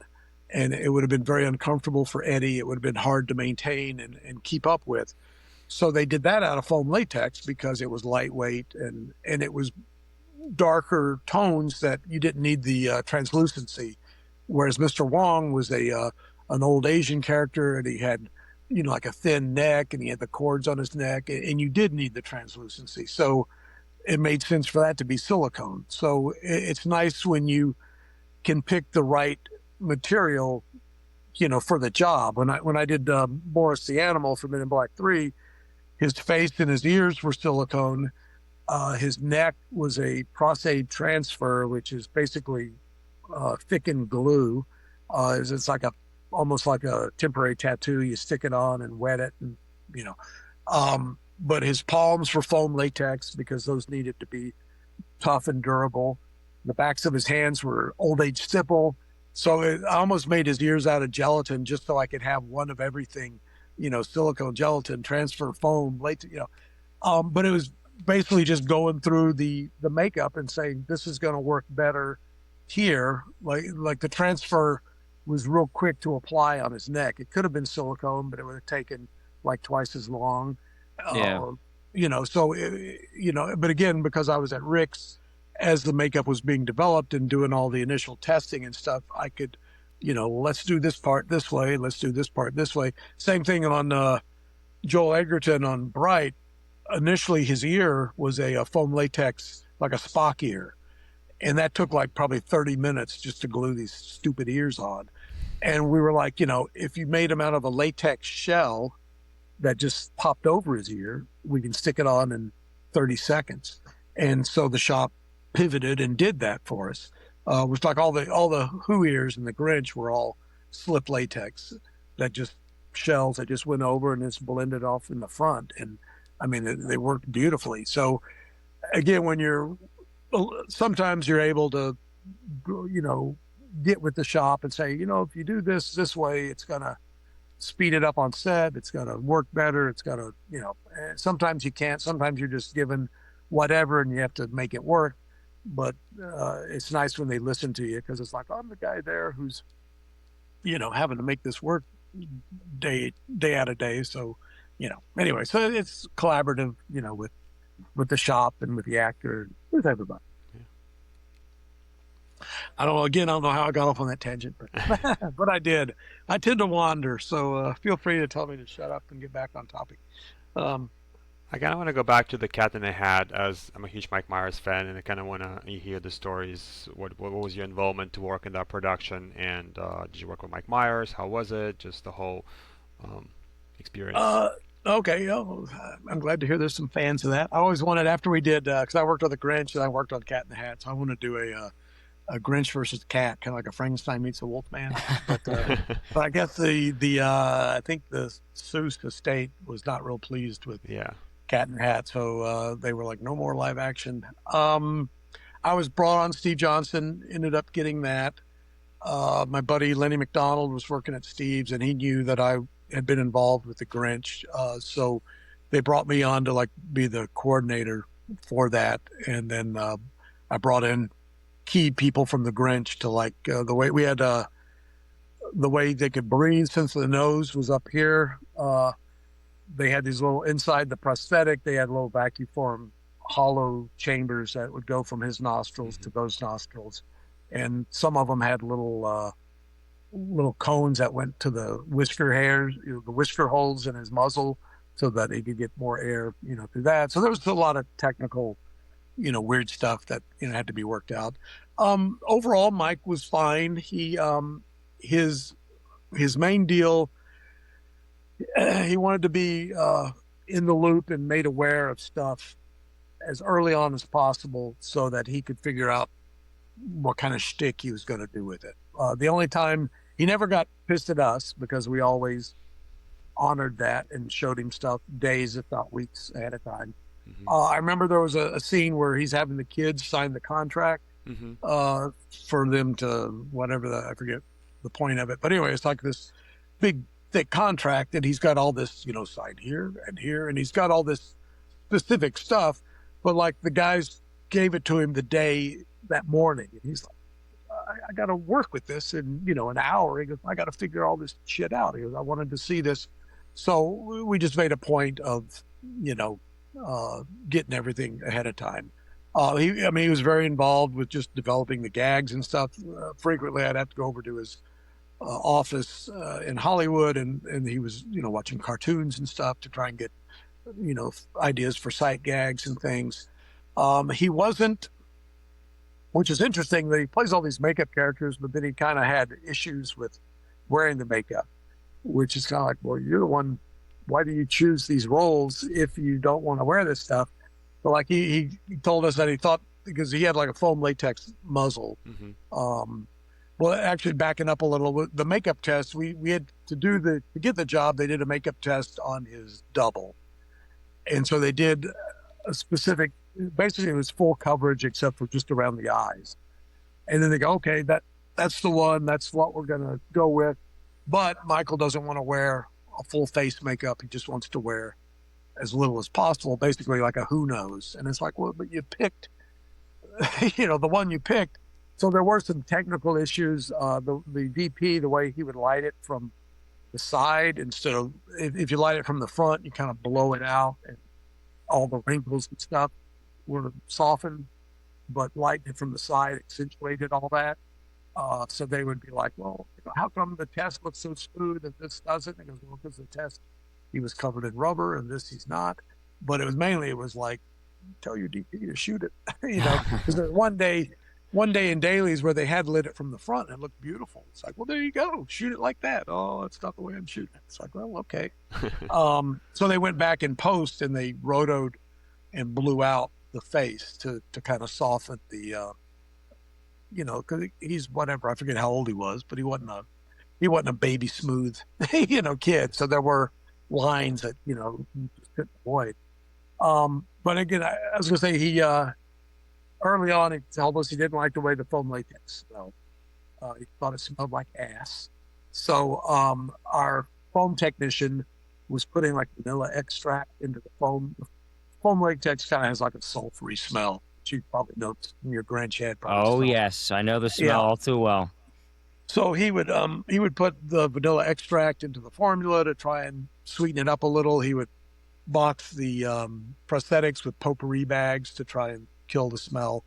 But like one day we were testing, there's a scene where he's messing with the couch and he's like a garage mechanic and he's so we had this like vacuform butt on him that has like the butt crack and all that. So like he's testing that, and so after he goes, okay, yeah, this is gonna work. So as I took it from him, I said, like, is it okay if this smells like ass? And he goes, yes, that should smell like ass. So if you pick the right moment, he could be playful and you could joke around with him. But then other times you could tell he's okay. He's not in a playful mood, so you just got to read the room, But no, I mean, he was, I couldn't think of too many other people. I always thought like maybe Michael Richards from Seinfeld would have been a good choice, or maybe even John Cleese, 20 years earlier, like, right. Because I did think it was funny. The several times the production would come over and like we had like a mannequin of Myers there with this cat suit on it, and they'd be like, well, can you make it smaller here? And it's like, nope, that's him. It's like we just had we had a little belly that hid batteries that he wore at the front, and then we had his butt built out a little bit because there was a servo that operated. Some of the tails were so servo driven. So they'd be pointing at like the legs. Oh, the legs are too fat, or this is too thick. And it's like, well, you picked a short, chubby guy, so you're going to get a short, chubby. And by the time you put an inch of hair all around him, you're going to have a short, chubbier, character. So it's like if you wanted like a tall, lanky cat, you should have picked a tall, lanky actor. But I guess apparently at one point Tim Allen was going to be it before Myers, which I mean, I like Tim Allen well enough, but you don't really think of him as that kind of a character performer. No. Where Mike Myers, that's all he does is create these, great characters. So I think Tim Allen would have been the wrong choice, but Myers was a great choice. The movie, the released version is different than what we shot. They tested it, and then they went back and recut it and added a lot of stuff with who's the guy from Will and Grace? That's I forget he worked at the office. He's like her boss. Anyway, they added a lot of stuff with him. So I think what we shot was a better movie. I think it got taken away from the director, and I'd like to have seen a cut of what the script that we shot. Sean Hayes, there you go. But it was a pleasant enough experience. We did have some problems again, like since they just had this who knows on him, if he would get hot, he would change color. But obviously you don't change color here because it's rubber, but this was just paint. So you would see like pink start to show through. So they had to start going heavier with the makeup. And had they done full facial coverage, we wouldn't have had that problem. Had they also, I warned them, I go, you know, in the Grinch, the stages were 60 degrees, and they rarely, if ever, we weren't even on stage that much. And when we were, rarely did they cool it down to that degree. So all these problems that I warned them about ahead of time, you know, came true. And then they'd sit there and bitch like, well, why is he pink? It's like, well, because it's fucking 80 degrees in here. You know, it's supposed to be 60, you know. So, but it, you know, again, I thought he was a good choice for it. I thought he did some cool stuff. So yeah, it was fun. I did quit it. I had some issues. The producer screwed me out of a couple of days of SAG. So Hellboy was the first Guillermo Hellboy was gearing up, and buddies of mine designed the Hellboy makeup over at Rick Baker's, and they wanted me to go to set with them. So I was like, at Christmas time, I was like, you know what? I'm not coming back after Christmas. And then I jumped ship. I think that's about the only time I quit a show. And predominantly it was because, the guy boned me out of about 4 days of SAG, you know, residuals, which who knows? I just got a Men in Black residual check today. That was, you know, a couple $100. So, nice. You know, it's like, you know, I would have, but my other fun story from that movie is, you know, there's a scene where he's like a bear rug. Yep. He's got his head up through the floor, and he's pretending to, I forget what's going on, but he's pretending to be this rug so people don't know, and they're walking all over him, and he's, you know, reacting. And so we're doing in the wide shots, you know, he's laying there, and so it's literally, it's like a rug, and then Myers' head is sticking up through the floor for the head. And then I'm playing his left hand, and another one of our hair techs is playing his right hand. So they're doing a close-up where he's like biting his finger, you know, so he doesn't scream because they're walking on him.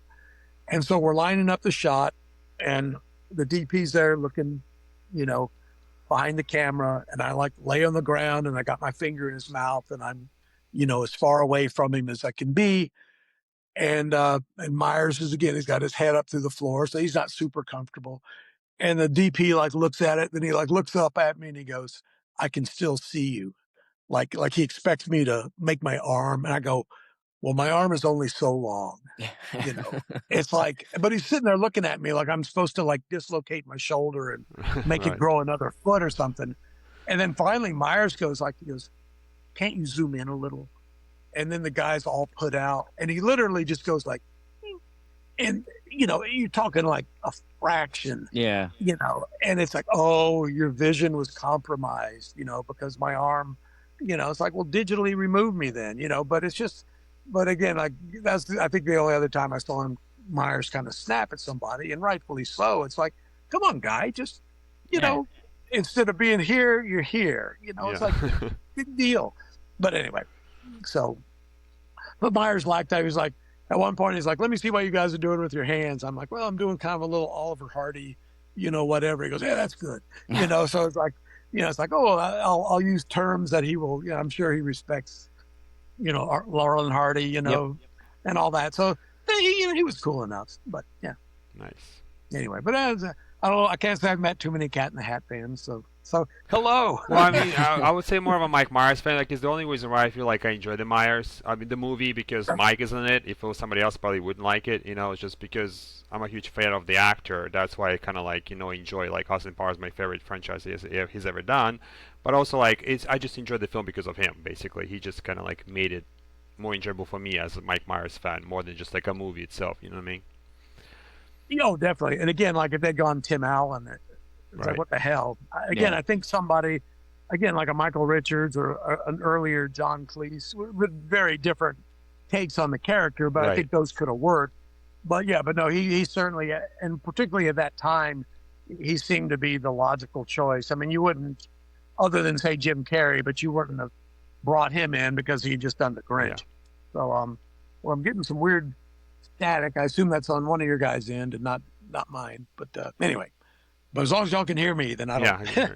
Yeah, So, no, definitely. Yeah, the final. Myers is more like Myers in the Michael. Yeah, Michael he Jackson was. He had this little I scene was there. surprised to see him in that. So yeah, his new is Dr. Evil that new commercial he's got out. They're working on the fourth Austin Powers, so.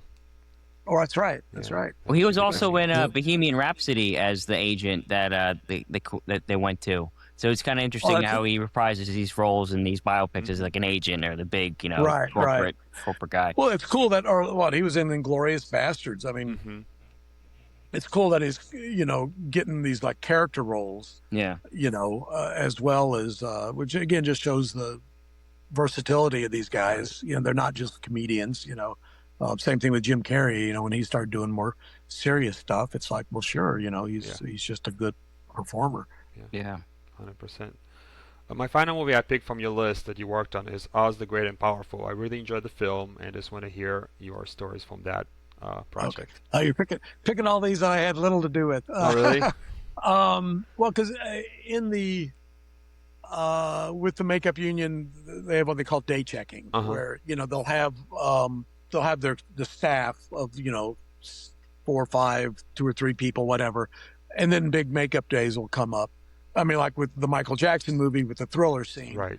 The 20 of us that did those background zombies, dancing zombies, we weren't on the whole show. They, most of the time they didn't need, but whatever. So same thing with Oz. They were shot most of that in Detroit. I forget what I was doing, but I wasn't involved with that. But then they did have a chunk of reshoots here in LA.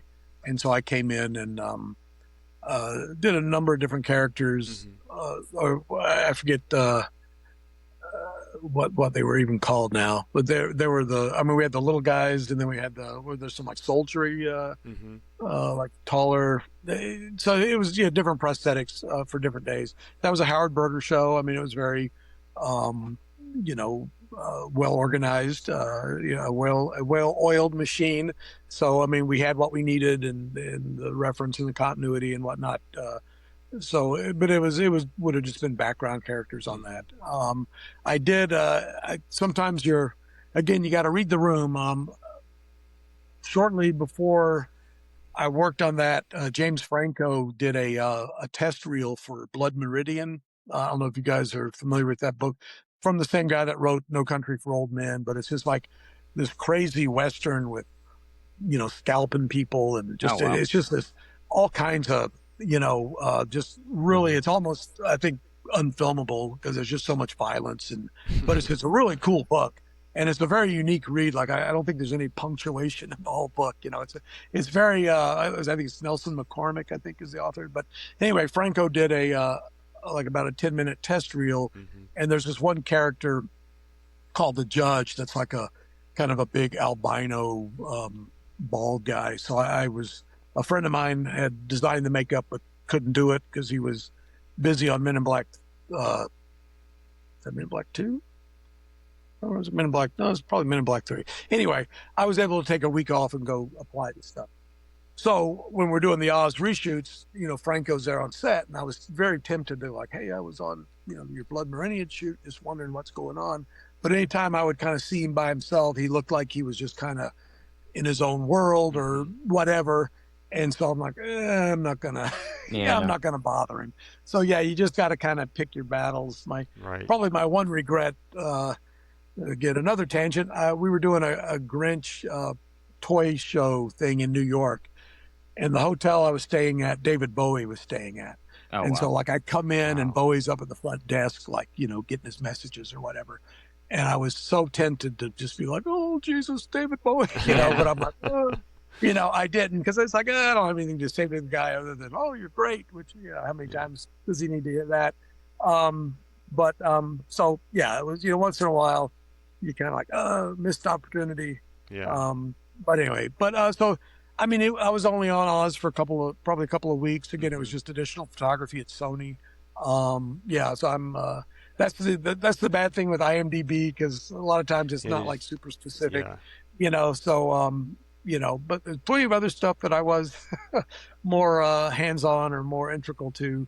But that's kind of cool with my career in general, is that there'll be shows, like the Nightmare on Elm Street remake or, Hellboy 2, like I did Luke Goss, the villain for that.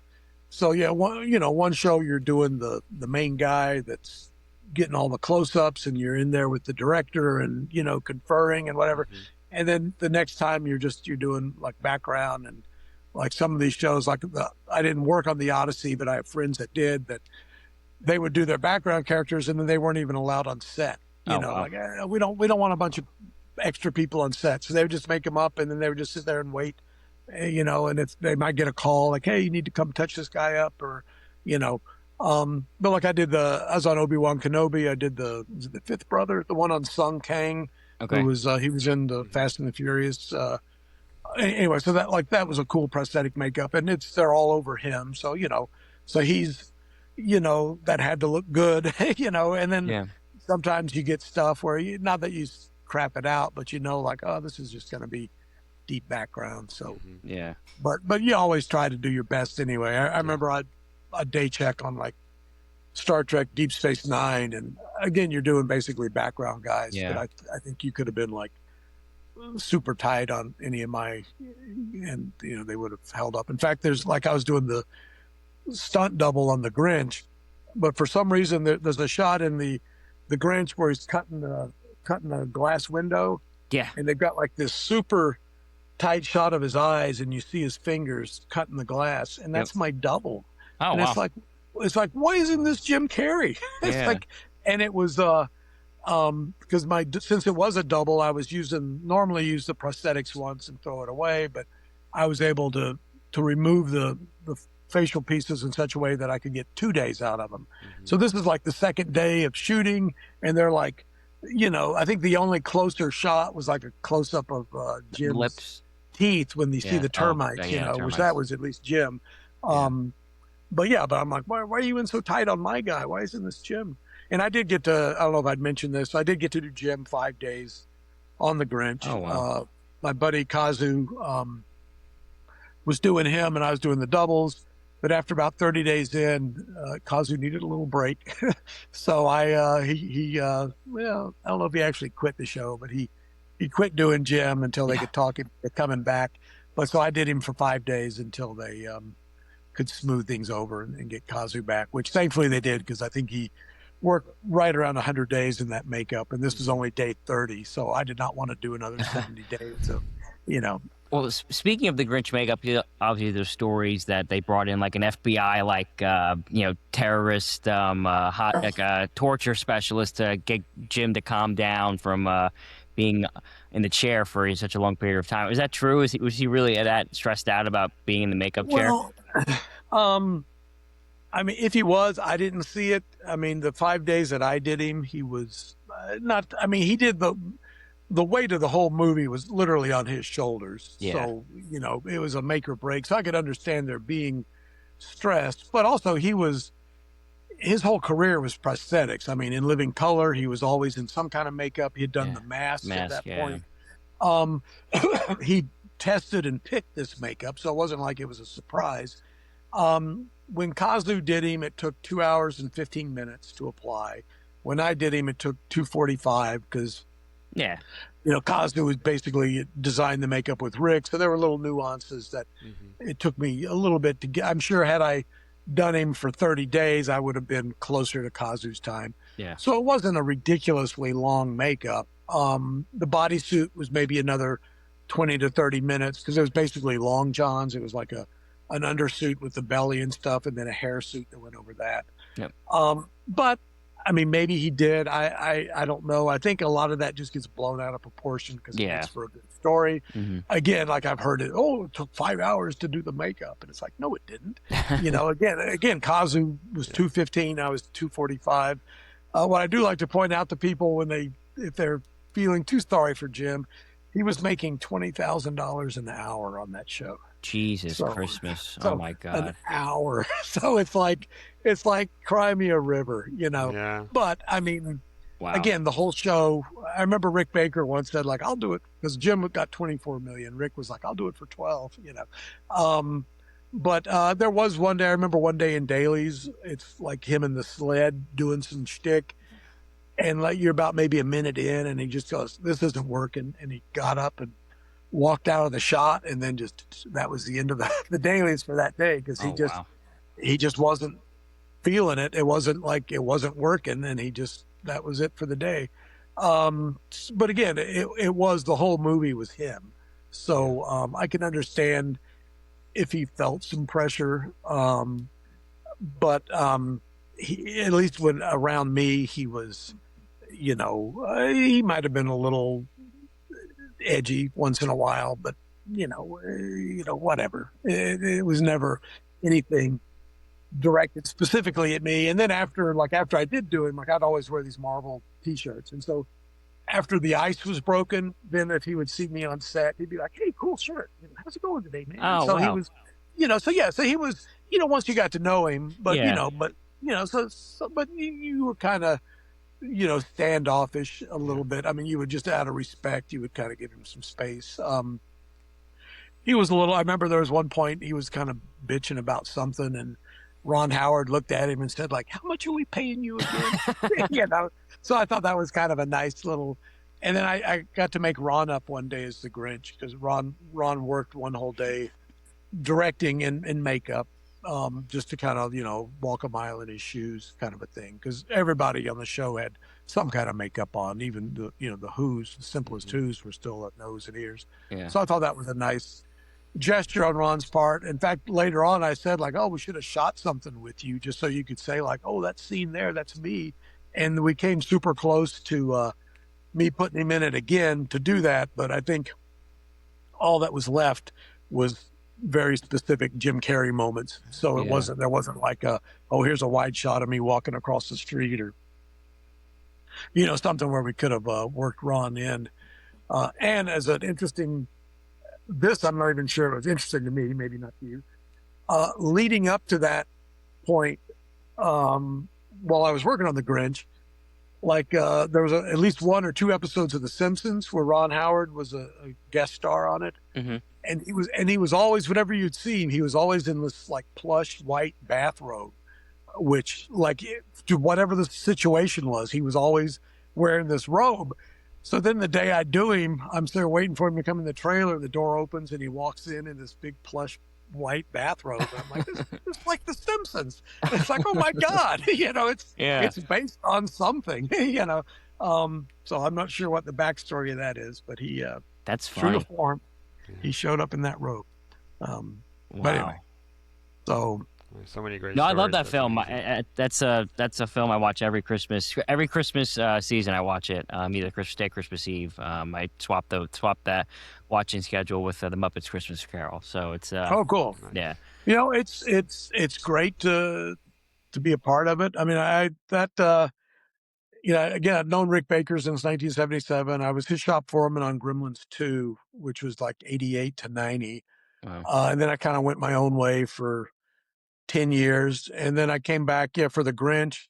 And then we went from that into Men in Black 2 and Planet of the Apes and The Ring. So there's like about a 3-4 year period there where I was just one Rick Baker show after another with Hellboy, which was, great. And then I came back for Norbit and Men in Black 3. In fact, Wow. there's this convention, Monster Palooza. Yep. I bumped into Rick at it, and he was just like, "Hey, you working?" And I'm like, "Nope." He's like, "You are now." And that was Men in Black 3, So, and then again, I met Jermaine Clement, who was just super nice. I did the Boris character, and I was just in Australia or New Zealand. He always gives me shit when I say Australia.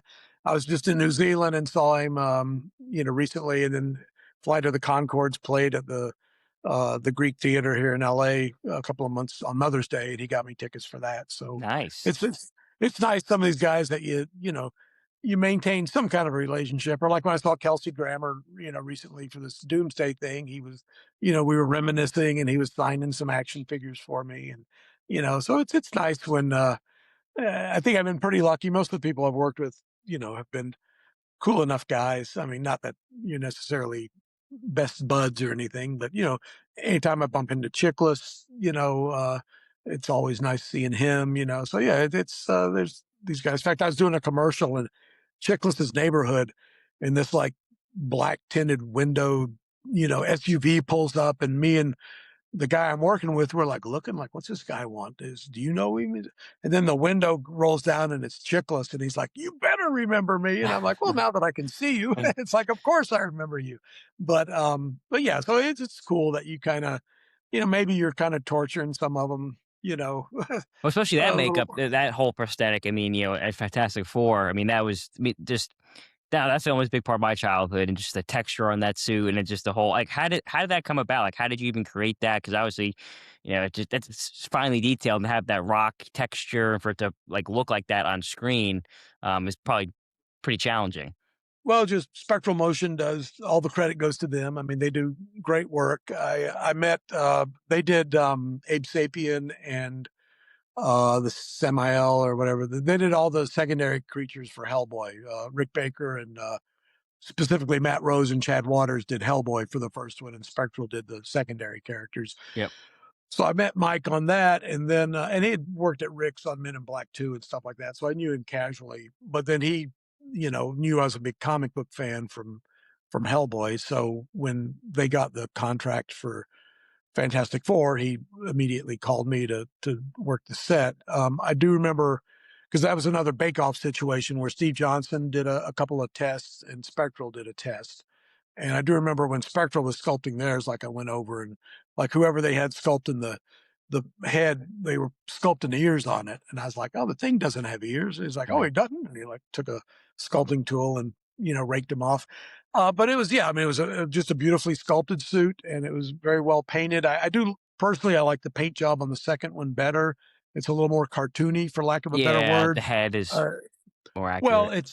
And just the orange, it's like it's lighter, orange. yeah. And whereas I think the first one they were concerned with being too organic, like, well, rocks aren't that color, they're this color, and it looked good. But I think after Hellboy, Hellboy was red, Abe Sapien was blue, So I think with Hellboy, with Fantastic Four, Silver Surfer, they were less concerned about being realistic and kind of leaned into the comic book look a little bit more. Yeah. I mean, it's pretty much the same design. There was some, I did make, Chiklis had complained that the neck muscles on the first one were like kind of went right up to the base of the skull, and it was kind of hard for him to move. So I did ask him, like on the second one, to give him more of a neck, to free him up a little bit more. So and again, they looked to me for input like that because I'd been in the trenches with him on the first one, doing the day-to-day stuff. I think, I don't know if Chiklis knew what he was getting into because it was not only, it wasn't just a prosthetic makeup, but it was a full body thing. Yeah. But I do remember him, like, I think it was our early test days, like he would be sitting there looking in the mirror and like, oh man, I really got to, overdo what I'm doing. Yeah, because a lot of actors don't realize that you gotta amp it up a little for it to read through the rubber. And I always thought like Planet of the Apes was a good example of that, where like Paul Giamatti and Tim Roth, you could tell they took the time to study what they had to do to get it to translate. Whereas other actors, who I won't mention any names, I think were just doing their regular acting shtick. And so consequently, it kind of looks like they're wearing a mask because they're not bringing it to life. But I remember specifically Chiklis sitting there and like, oh, okay, if I want to look surprised, I really got to, and to him, it felt like he was being cartoony, but he, realized that he had to amplify it, for it to read. And then we came super close in the first movie where he turns back to Ben, and then he turns to the thing at the end. Yep. I almost talked him into we were going to do a second face that had more of a comic accurate brow. But initially it was just going to be swapping out the face, but then it started becoming like, oh, we can make the hands a little bigger, or we can make the shoulders a little. So it just became a lot more work than Fox wanted to pay for. Yeah. But I think had we just stuck with the face, I think they would have done it, which I think would have been a cool place to have transitioned, because basically the way he looks in the first movie is very similar to the way Kirby drew the Thing in like Fantastic Four number 3 and 4, in the early issues. And then I wanted to, after the transformation, I wanted to bump it up to the later Kirby years, where you again have a little bit more of a pronounced brow. Yeah. But they were afraid it was like shadow his eyes too much. And of course, you look at Ted Danson in Cheers, you can't see his eyes. He's got such a Frankenstein brow that, the whole show, you never see his eyes. So, but anyway, so again, you can't win them all. But yeah, Chiklis is cool. He, I think he learned his lesson. They wanted him to be the villain in the Dragon Ball movie, Okay. and the Piccolo character. And he goes, does it involve prosthetics? And they said, yep. And he goes, no, thank you. So he was, he did his time and he did it well, but also I think he learned his lesson not to take those kind of roles, So, but yeah, but he was a cool guy. Wow. And it's great, like you have years later you see people at conventions out in public or on other jobs. It's just they still have a connection with them, and it goes to speaking to you as a person of how your working relationship with them and your interactions, and obviously your skill set working with them. Because a lot of people sometimes with work, you have the professional interaction and you call it a day, you never talk to the person again. But to hear that you still have these interactions with people and keep these relationships going, I think just speaks to you as a person, as an artist, and it's really remarkable to hear. Thank you. Yeah, and it's part of it. Some of that's like I was a Robert Picardo fan before I met, or I don't think I've ever actually gotten to apply makeup to him. But again, like Gremlins 2, he was in that, so I'd already met him at that point, and then working on Star Trek Voyager, I'd see him. So yeah, so it was cool, like seeing him at this convention, and he's like, "Oh, sure, I remember you."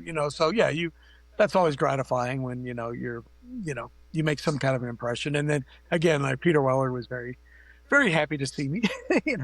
Expletives aside, so that was cool. Or yeah, Tim Curry. I mean, like when I saw Tim, I did have to remind him who I was. I mean, it was 40 years ago or whatever that I did it. So it wasn't like, from across the room, he didn't recognize me. But when I was like, and Bart Mixon and Pennywise, oh, yes, and very, very complimentary of the makeup. And, so yeah, it's fun. And then, yeah, like, again, like I'll get like the random, I worked on Bad Grandpa, and we're still in touch with, I'll get like the random text from Johnny Knoxville, or we'll send him. There was Steve Prouty, Jamie Kelman, Will Huff, and me were on the prosthetic team. So we have these ongoing text threads where we're sending each other all kinds of that's tasteless, awesome. stuff. In fact, I got a special thanks on the new Jackass Part 5. I saw it on Sunday. Yeah. Yep. So I don't know if you read through all the special thanks at the end, but I'm in there somewhere. Yeah. Nice. I have no idea why, but I appreciated it. So yeah, it's nice to be thought of. I mean, they did the Bad Grandpa segment. That was just stuff we had shot for the movie, so it wasn't like new stuff. Whereas on Jackass 4, we did shoot some new. That's so stuff. Cool.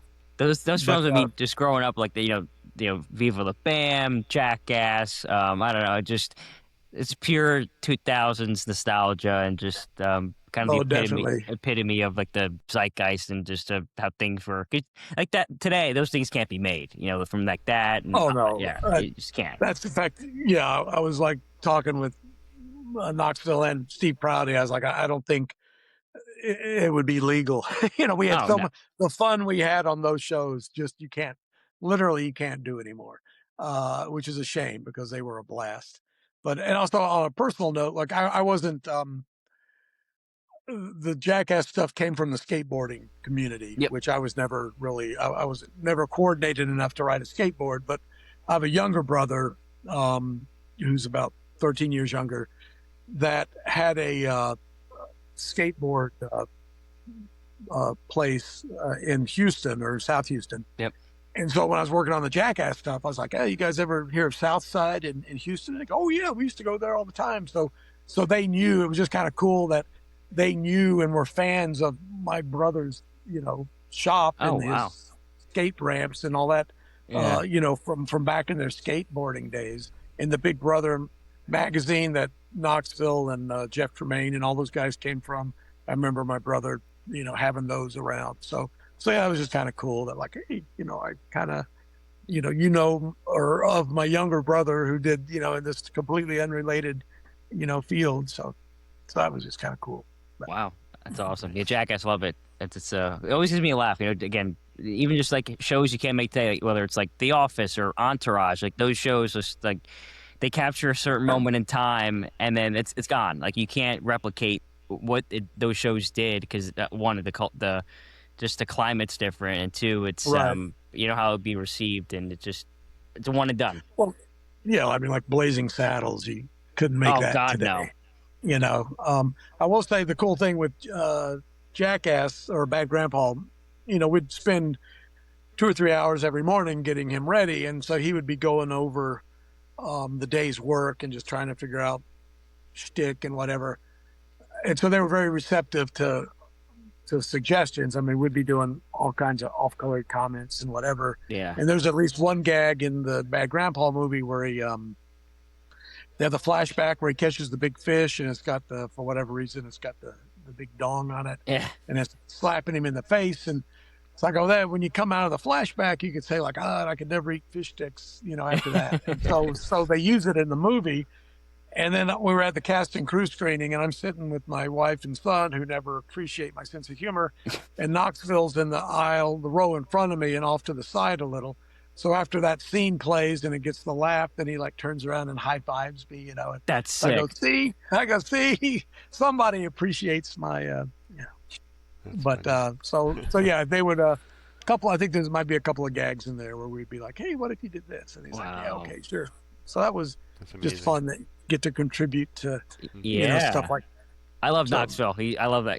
I love him. That's he's such he's again a super nice guy, and you're not always that lucky. Again, I've worked on some of the last stuff I worked on. You have these actors that are so like engrossed in their phone that you can't even. It's like, I need you to look up just so I can like put your mustache on. Yeah.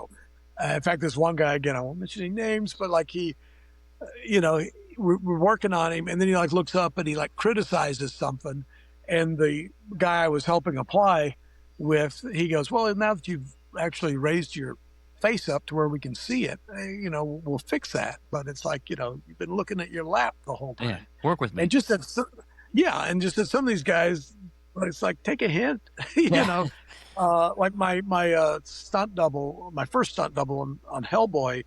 The first day I did him, he was like playing Game Boy the whole time. Oh my goodness! And it took me like twice as long. And finally, the second day, I just said like, you gotta put that thing down. Yeah. It's like that slowed us down. He goes, oh really? Does that? He Yes. seems legitimately surprised. I was like, well, yeah. So, but at least he didn't like give me any shit. He just said, oh, hey, I'm sorry. And, So I think he sincerely didn't get it. But it's like, well, yeah. What do you think if you're sitting here like this the whole time I'm trying to work on you? Or I had a buddy of mine did a makeup test on Steve Martin for Roxanne, Okay. where he had the nose. Yeah. And the whole time he's trying to apply this nose, Martin's sitting there reading the newspaper. So the guy can't get in front of him. He's like coming from either side. And then when he finishes, Martin's like, oh, it looks a little crooked. And he's like, I couldn't see what the hell I was doing. You had a newspaper in front of your face. So it is just kind of remarkable sometimes how, unaware. It's like, really? It's like, what am I here to do? And it's like, if you just let me do my job, then I don't have to bother you the rest of the day, or very little, but just give me my time, and then the rest is your time. Yeah. But for the most part, I think I've been pretty lucky with most of my subjects. Again, you got like Jermaine Clement was a dream. Kelsey Grammer was great, doing him on X-Men 3. He was, so can't say enough nice stuff about those guys. So anyway. Great. Well, I hope I'm happy to continue yakking as much as you guys want. No, Bart, this is great. I hope we've kind of hit all the highlights at least. No, we did. We literally took almost 2 hours up of your time. This is actually phenomenal.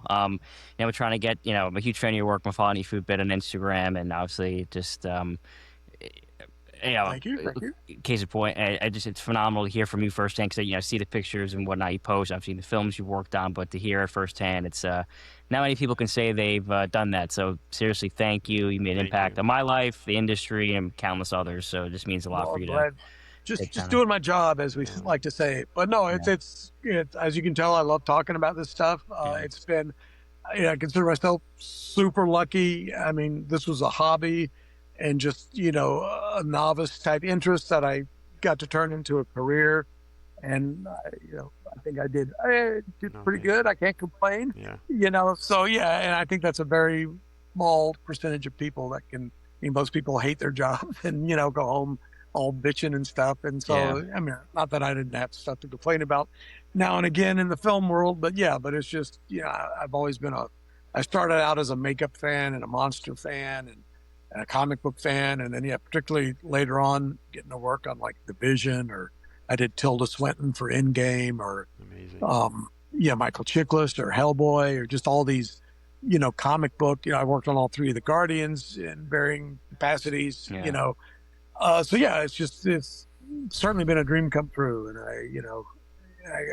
I shouldn't bitch because I don't think I do too much. So yeah, it's been great. I made a lot of good friends and worked on a lot of cool movies. And, so yeah, it's just been a win-win. And it's nice to get to meet guys like you and chat about this stuff. And Thank you. definitely, once you've got it edited and up, send me a link for. Oh crap! I'm down to 20%. Send me a link to where I can find, to see it and all that. Yeah. And cool. And if there's anything, I guess as you're cutting together, if you're like, oh, no, this is a little unclear, or you could use a little, clarity on this stuff, feel free to reach back out. No, if you definitely. Well, definitely. Yeah. Once things get edited, we publish it. I'll tag you on Instagram and all that fun stuff, and send you all the Apple Podcast, Spotify, and YouTube, so you have everything. But it'll be Cool. we'll communicate. We'll talk again to communicate, so we're all on the same page. But seriously, Bart, thank you. This is phenomenal. People are gonna love this. I loved it. I'm sure Alex loved it. You're a great guy. Great work. And thank you very much. thank you for taking the time. Appreciate it. Yeah, thank you for You your bet. great stories. Thank you. My pleasure. Okay, well, good luck, and I'll keep an eye out for this thing. All right, thanks, Bart. So, all right, cool.